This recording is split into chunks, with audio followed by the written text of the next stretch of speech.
Hello everyone and welcome back to another Rings of Power Season 2 episode breakdown. If you're returning or you're here for the first time, this is an ongoing series I do where I try to do a discussion video for every episode as it comes out. This is a little different from the other videos I do on my account, so if you're more interested in broader fantasy content, be sure to go check that out. But if you're here to discuss all things Rings of Power, I encourage you to leave a comment down below and let me know what you thought of this week's episode. As always, I extend the invitation to please keep the comments polite, courteous, and to not engage with hate speech in any way, shape, or form. I do not condone that here on my channel. If you enjoy the video, I hope you'll consider subscribing to get more of my continued coverage on the series. We've got only 2 episodes left, and then I will make a recap of the whole season. If you also want to see more of my minor musings, feel free to check me out on Twitter. I'll have a link for that down below. But without any further ado, we really just got to get into it. This was a massive episode. I have so much to say. I'm going to try to keep it succinct. This might go a little long. Without further ado, here is Rings of Power Season 2, Episode 7, Doomed to Die. So the episode starts off in direct contrast to what we saw last episode, where instead of Eregion being at siege, we see this peaceful pan-over shot where everything is at ease. Celebrimbor is out there sipping a nice cup of tea, having a jolly time. Everything is right in the world. We see him enter the forge where he continues forging the 9 rings for men. We see him using some of that mithril he got from Sauron. He kind of shapes them all together. You see all 9 of them are lined up when he notices that a jewel from Feanor's hammer is missing. Now, this is the first of a couple things he notices in this moment. We see him go under the table. He notices a mouse. Pay attention to that. Mr. Mouse is very important. And he gets this eerie shot where he sees himself in the reflection. He's just totally covered in dirt and grime and blood. And then Sauron enters the forge. We get a line where Celebrimbor talks about being at peace and having found the resolve to create the rings. Sauron is clearly very anxious about their completion. He pesters him about getting them done. He gaslights him into calling him forgetful. After Sauron does leave the forge, we see that the city is indeed under attack. It is on fire. Smoke rises in the air, which the orcs, it turns out, are using to blot out the sun so they can begin their attack. I thought that was really smart and clever and kind of plays into that idea that orcs don't operate very well in the sunlight. Sauron has the city basically under his full control. He kind of convinces everyone that Celebrimbor is losing his mind and that he won't permit a counterattack, which at that point he says, "But we're not going to allow that. I'm taking control of the city." And again, leading in from last episode, he is just seizing power of the city. It is completely under his control now. Myrddania thanks Sauron for helping them, and he says that she will be duly rewarded, which is bad guy speech for something horrible is going to happen to you. Keep watching to find out. And it's right at that moment that we see the orcs cease firing their trebuchets and they turn them on the mountain instead, where they fire the rocks and use the wreckage of the mountain to dam the stream. And we see Arondir arrives. Keep note of this because he shows up. He's not going to reappear for a very long time. I have no clue what he was up to during this whole episode, but he has arrived at the siege. We then go back to the forge for a second where Celebrimbor notices the mouse again, and he takes a pencil and marks a candle. Take note of that. Take note of Mr. Mouse, he's very important. We then go to Khazad-Dum, where King Durin is really upset that they aren't able to mine because the war is going to make people really desperate for gold, and he needs Narvi to secure the mine as quick as possible. Real quick, this is starting to become a pain point for me in this season. I'm really not enjoying how much they've amped up the greed of the Dwarven Rings. I get it's for dramatic attention, I understand the narrative purpose it's serving in this season, but what I'm really worried is the continuation of it in the lore. We know that the Dwarven Ring that Durin is carrying will be passed down from generation to generation, eventually ending with Thorin from The Hobbit. His father gets the ring, and it is that point that Sauron reclaims it. My question is, why would this ever become a family heirloom that's passed down from generation to generation when it is so clearly evil? I mean, it is irrefutably a cursed object.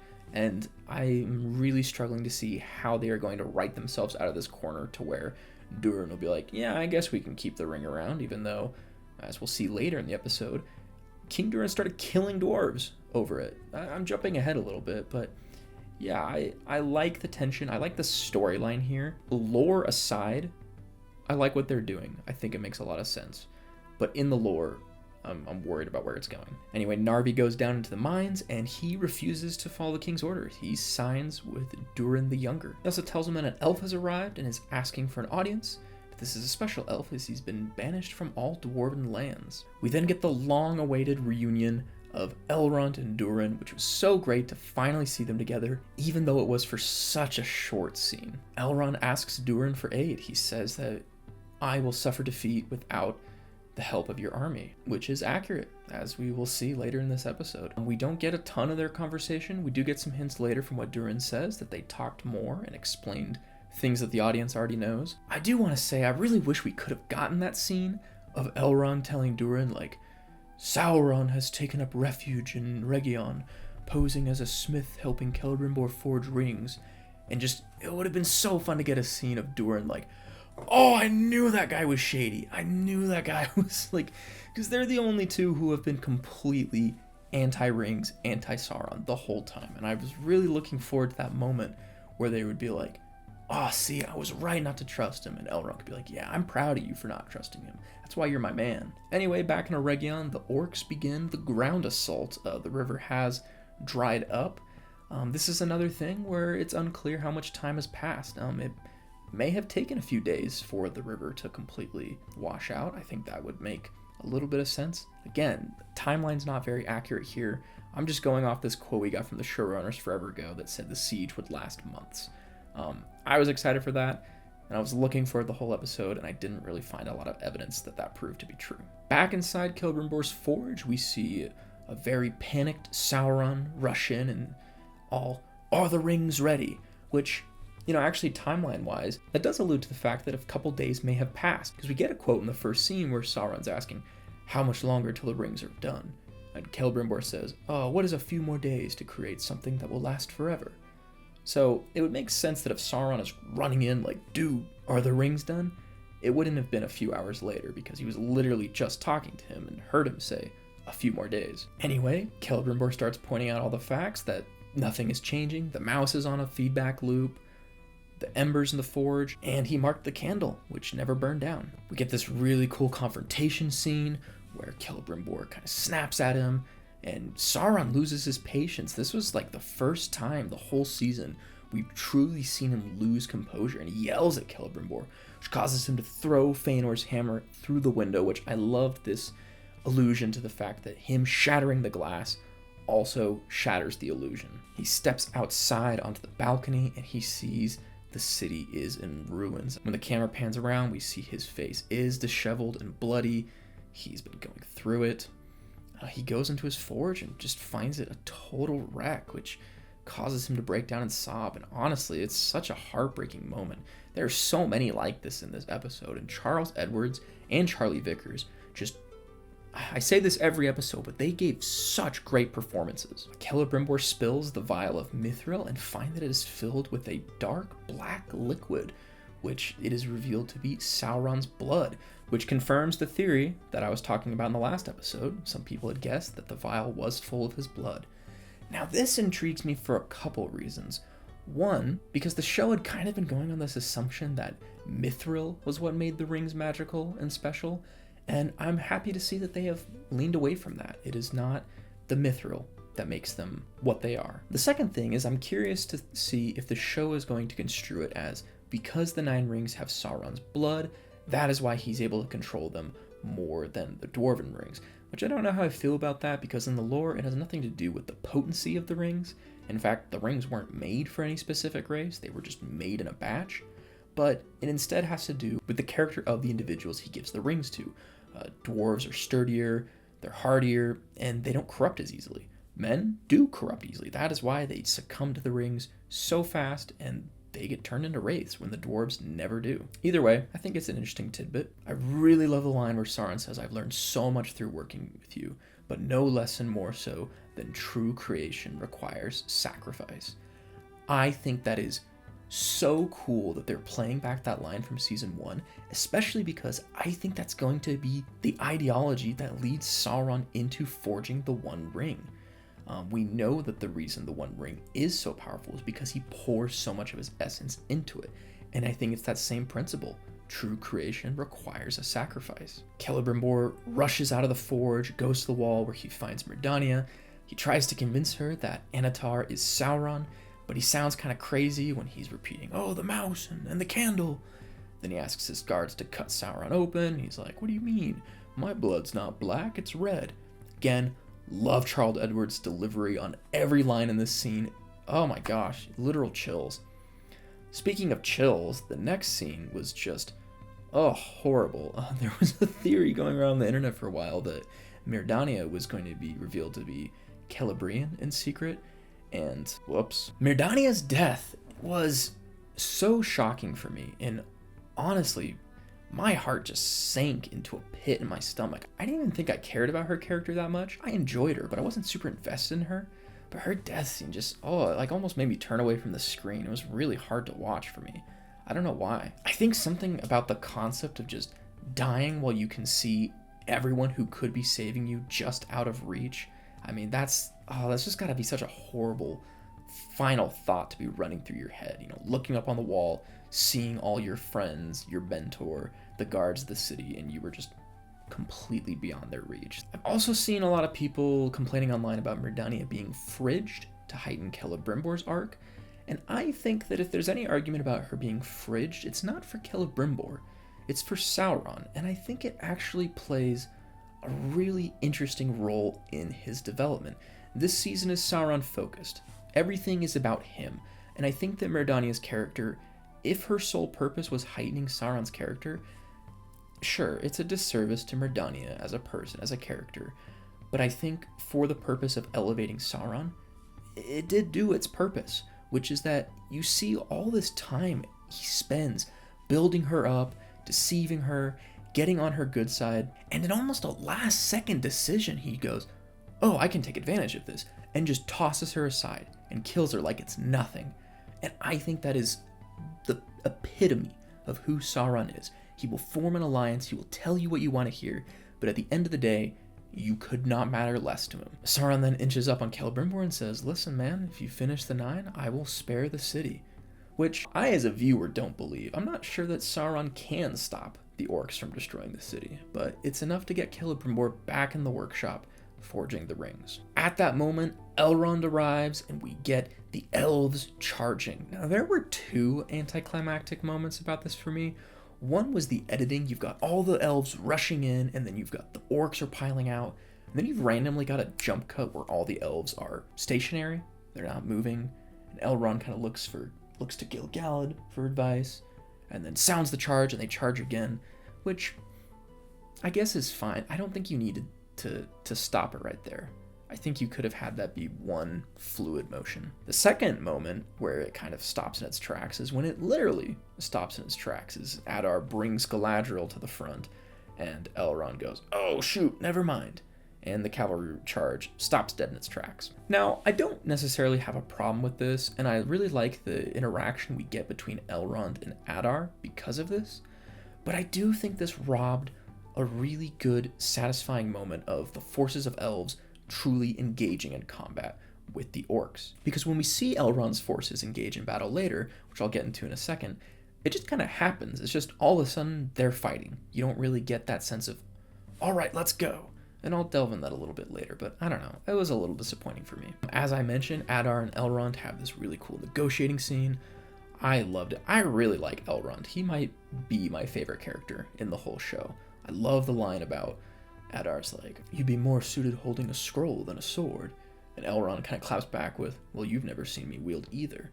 Which, I don't know, I love that. That was a perfect response. Adar name drops Melian. He says you have the beauty of Melian. But also, the implications for that are really interesting, because that means that Adar, whoever he was before he was turned into an orc, he knew Melian, at least in appearance, which I think that's kind of interesting to think about.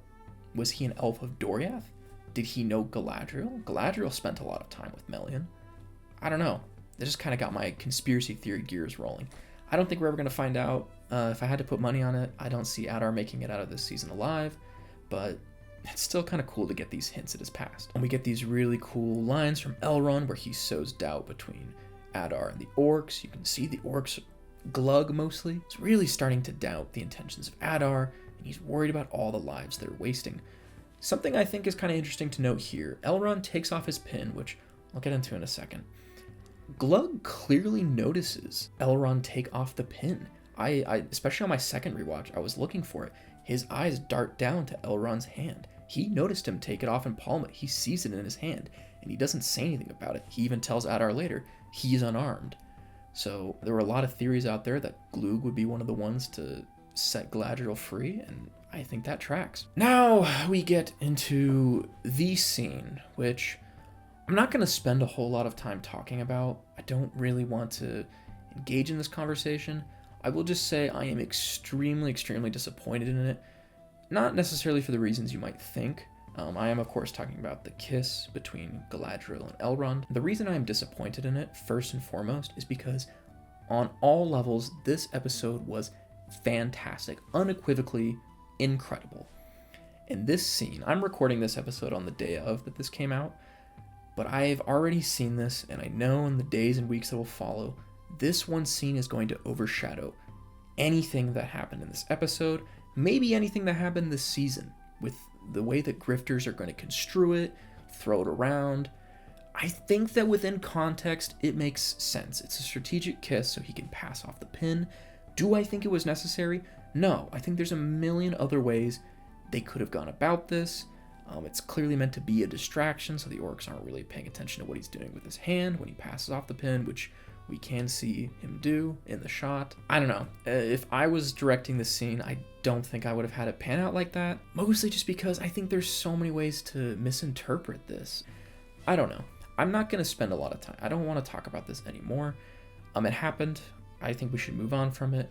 If it's a deal breaker for you, then that's your choice, but I don't think I'm going to let it affect my opinion of this episode. Then afterwards, Elrond sends Vorohil to rally the dwarves and lead them to Eregion so they can be ready to fight. I also really like the order of, at sunrise, lead the dwarves down, because it kind of implies that, like, if you get there before sunrise, just wait around till the sun comes up. I don't know. Lord of the Rings and their last-minute sunrise army approaches is kind of a thing, which I'll get into later. They kind of subvert that trope, which I loved. Speaking of dwarves, we get this incredible scene where Durin the Younger is rallying the people of Khazad-Dum. He gives this incredible speech. He calls Sauron the Stoneheart. Love that title. That's so cool. And it really is uplifting. He talks about dwarven loyalty. He rallies everyone, and they are ready to go to war for Eregion. During the speech, we do get that scene of Galadriel with the pin, which she uses to pick the lock. The battle in the forest begins. As I mentioned, last we see of Elrond is he's just kind of riding away from Adar's camp, and then the next moment it's all-out war, which I said, I don't really like that jump cut. I kind of wish that we could have gotten a shot of him rallying his troops and then going back in. Makes me wonder if there was a scene missing. During the battle, Elrond's horse gets killed, so rest in peace. It was pretty sad. I do like that Elrond took the time to kind of say goodbye to it. I love those tender moments. I think they're such a big part of Elrond's character, and they're such a big part of Tolkien's themes. I love how this show really explores the sanctity of life and gentleness. There's so many moments that are just so gentle and pure, and I think that's a real problem for some people, which really bugs me because to me that makes the show feel more Tolkien than other things I've seen. Then cut to the battle at night. Glug asks Adar to retreat, gives this kind of heartbreaking line in black speech where he says, "You told us you loved us," and Adar responds, "I do with all that is left of my heart," which, take that to mean what you will. I mean, he doesn't have much of his heart left, but I think it's really heartbreaking what's happening here. Adar is just determined to kill Sauron for his children, but at the same time he's sacrificing them for it. It's an interesting dichotomy. You see the doubt is really starting to spread through the orcs. I'm definitely seeing a moment where Adar gets betrayed. Here's my conspiracy theory. I'm putting this out into the universe right here for the first time before the finale. If it is right, I will remark on this. But I am guessing that when the orcs break into Eregion, which we see them do at the end of the episode, I'm getting ahead of myself, but when they flood the courtyard and they go into the forge, Sauron is going to be gone. That is my theory. They will find nothing but Celebrimbor, the rest of the elves of Eregion, and I think that is when the orcs will abandon Adar. Is they will be like, Sauron was never here, we were tricked, this was all just a ruse, you let so many orcs die for nothing, and they're going to turn their backs on him. I think Adar is going to flee into the woods alone, and he's going to run into Sauron, and they're going to have a 1v1 battle, and none of the orcs will be there to witness, and Adar will be killed with the crown of Morgoth. That is my season finale prediction. I have no prior knowledge. I could be totally wrong, I could be totally right. We'll find out. Galadriel escapes wearing a sun cloak. We see her going through the camp. She witnesses Adar's funeral ceremony where he grieves for the orcs. I think that's going to play into something in the finale, I'm guessing. They showed it to us for a reason, which might lead into my theory about Adar. Maybe Adar and Galadriel will fight Sauron together in the woods. I don't know. We'll see. Then Arondir shows up after being gone for like the whole episode, saves Galadriel. She convinces him not to go after Adar, not to kill himself, and he instead goes to join the fight at Eregion. We then get a quick scene at Khazad-Dum where the dwarves are about to march for Eregion, but Durin is held up because King Durin has started killing the dwarves that were protecting the mine, which, again, I talked about earlier. That is just crazy that the ring is just made him flat out evil. I don't know, but apparently this is enough that Durin needs to make the entire army stay back. Not really sure why they all had to stay back. I'm thinking maybe someone else could have gone and led them, but I think it's a non-issue. They're clearly worried about something being unleashed, so maybe that's why they want the army on retainer in case the Balrog, whatever is underneath, gets out. Side note, pretty sure the Balrog is coming next episode.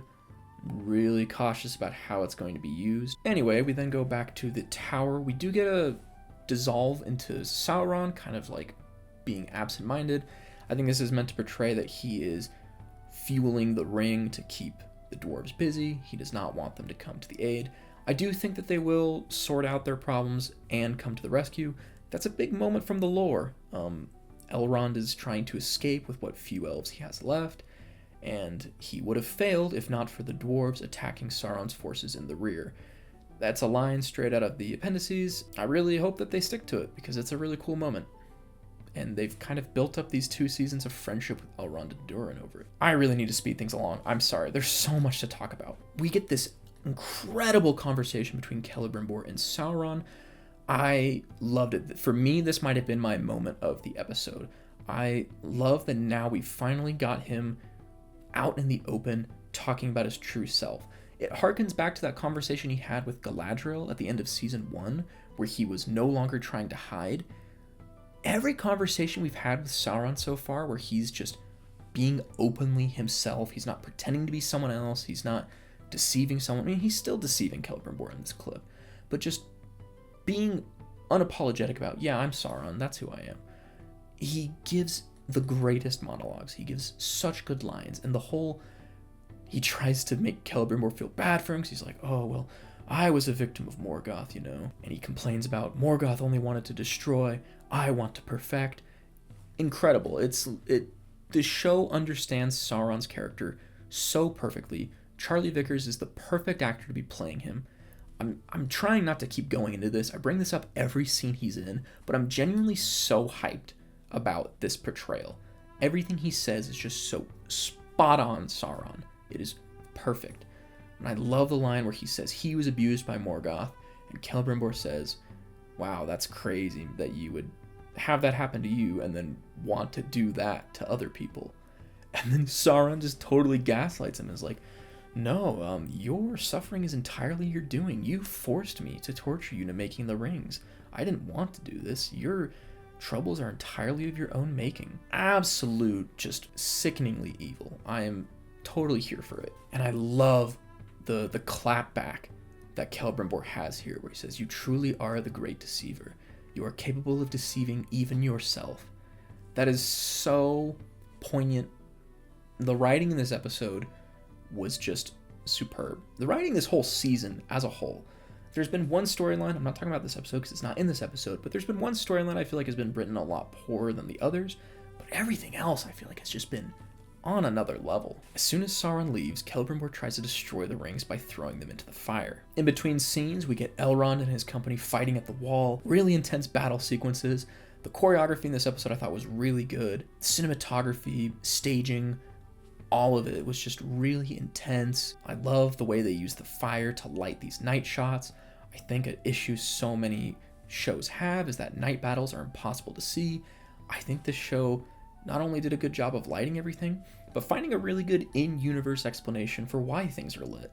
I thought it looked really cool. We then go right back to the rings, where they have been unaffected by the fire. They are even cool to the touch, which is a nice callback to the One Ring, and fits into the lore of the rings, where when Gandalf talks to Frodo about it in Fellowship of the Ring, he kind of talks about how the only real way to destroy a ring was dragonfire was really one of the only things hot enough.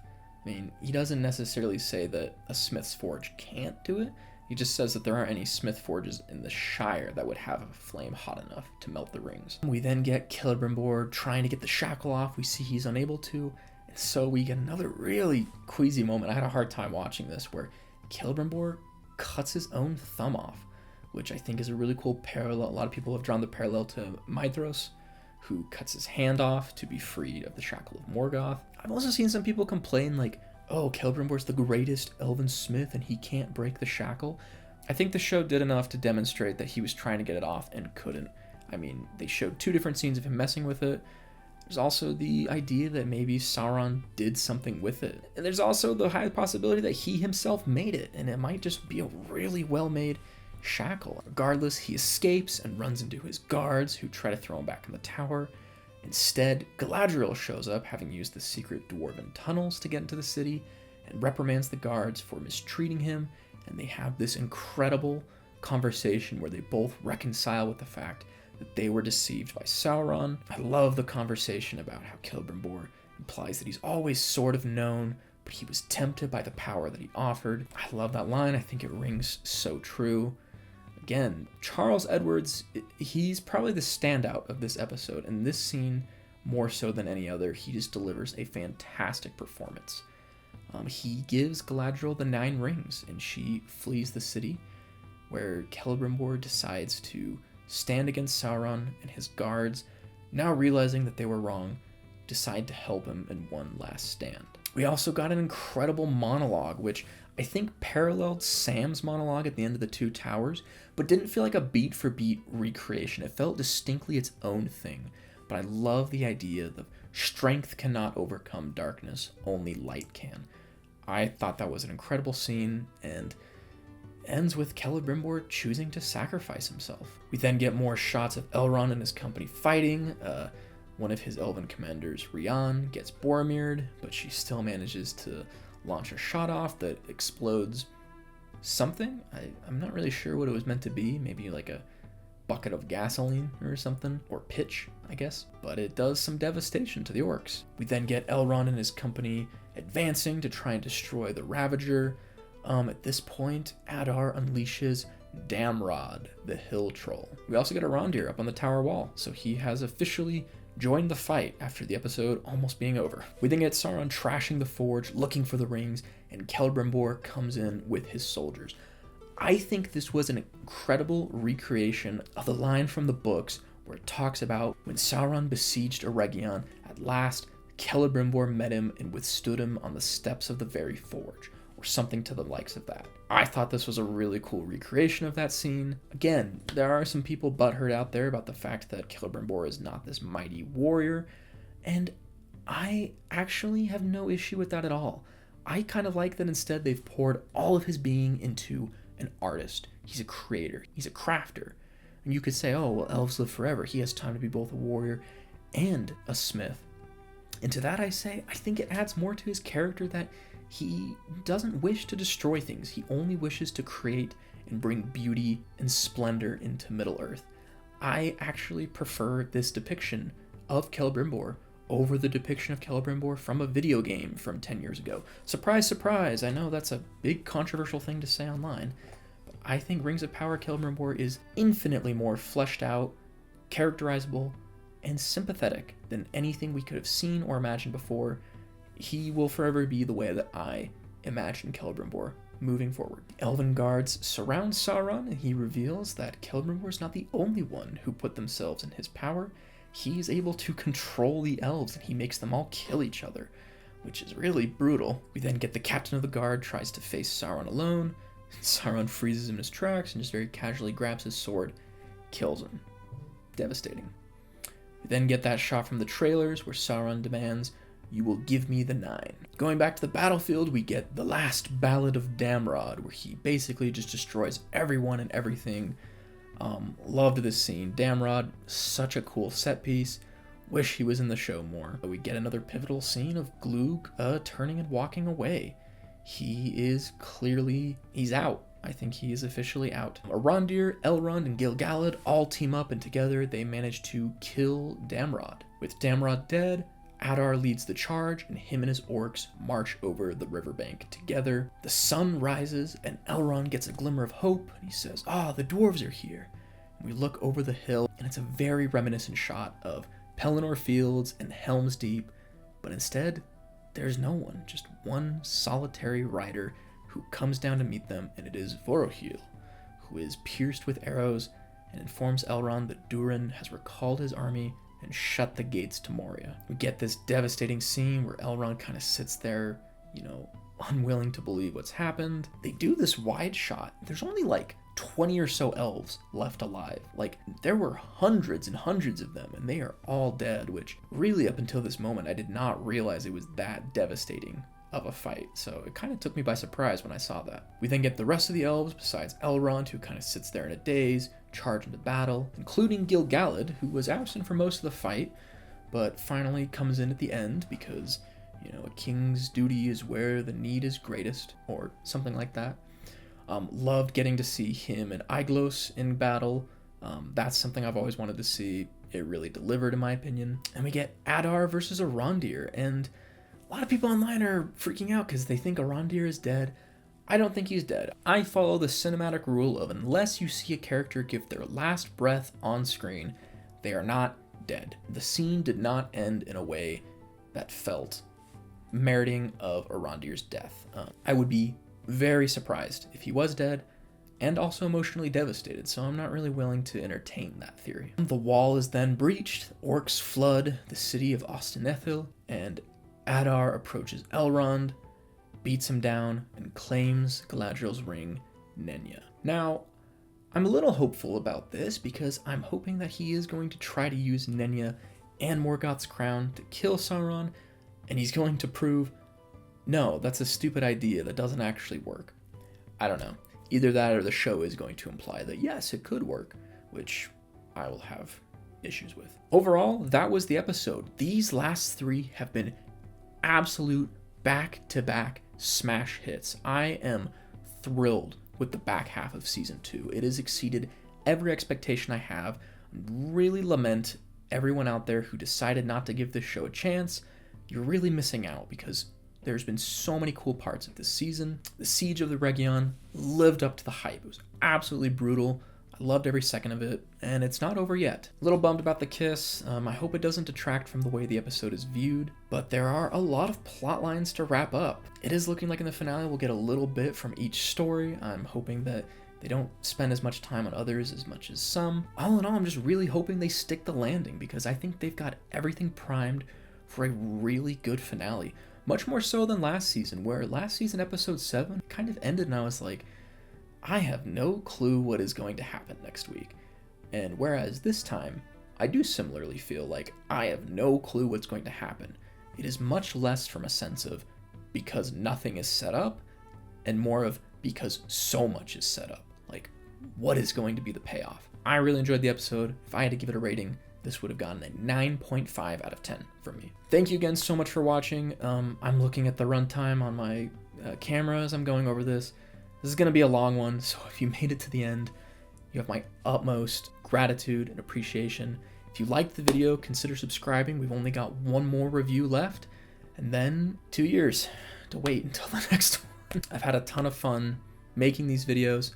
I'm excited to almost be done. Afterwards, I will go back to making more of the long form, structured, scripted, planned out videos that I've been making in the past. If you want to continue to hear more about my musings of Rings of Power, since I don't know that I'll continue to cover it indefinitely on this channel, be sure to check me out on Twitter, which seems to be a place where I'm tending to talk about this show a lot more than I do here. But all in all, that's about it for me. Thank you so much for watching, and I hope to see you next time.